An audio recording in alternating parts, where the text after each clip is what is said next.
At 2 a.m., Caracas lay trapped beneath a suffocating blanket of Caribbean humidity.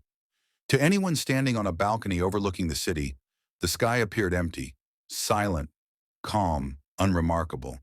But that calm was an illusion, because far beyond what human eyes could see, a war had already begun.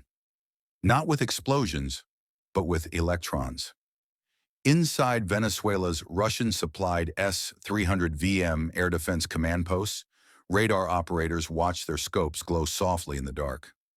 For years, they had been told these systems formed an iron shield, capable of detecting aircraft hundreds of kilometers away, even under heavy countermeasures.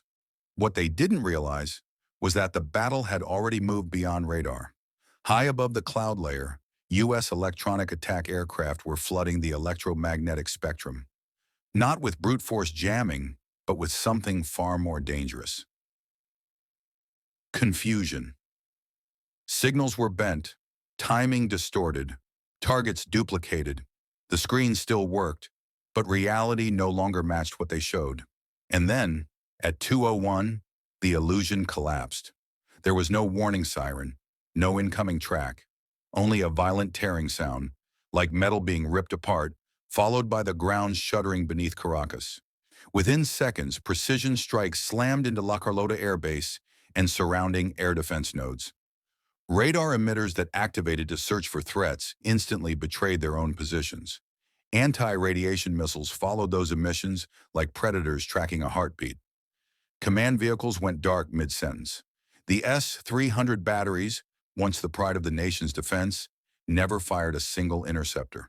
Within 20 minutes, Venezuela's integrated air defense network ceased to function as a system. Not destroyed. Disconnected. With the sky effectively erased as a defensive domain, control shifted downward. Fifth-generation aircraft maintained air dominance, acting less like fighters and more like airborne data hubs, sharing sensor feeds, tracking movement, and sealing the battle space. But the true objective was moving far below.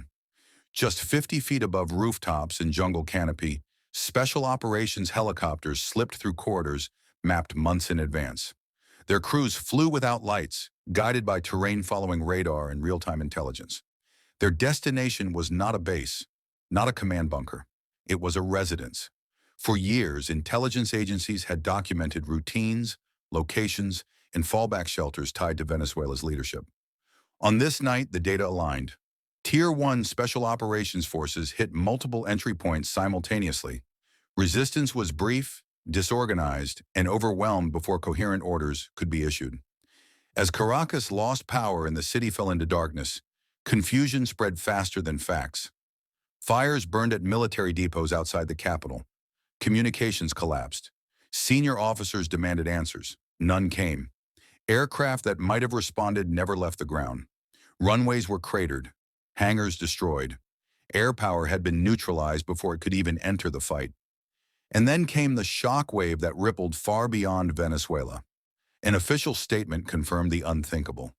Nicolas Maduro and Celia Flores had been captured and removed from the country, alive, detained, facing prosecution, no prolonged war, no invasion force, just a single night of overwhelming coordination. This was not about destruction, it was about removal. Military analysts would later describe it as a textbook demonstration of modern dominance. Intelligence as the foundation, electronic warfare as the key, and precision force as the final instrument. But the operation raised a far more troubling question. If a sitting head of state could be located, isolated, and extracted from the most heavily defended capital in the region, what did that mean for everyone else? As dawn broke over Caracas, the streets were eerily quiet. No tanks rolled in. No occupying troops appeared. Just uncertainty and a sudden vacuum at the center of power. Was this a stabilizing act, or the opening move of a far more dangerous era?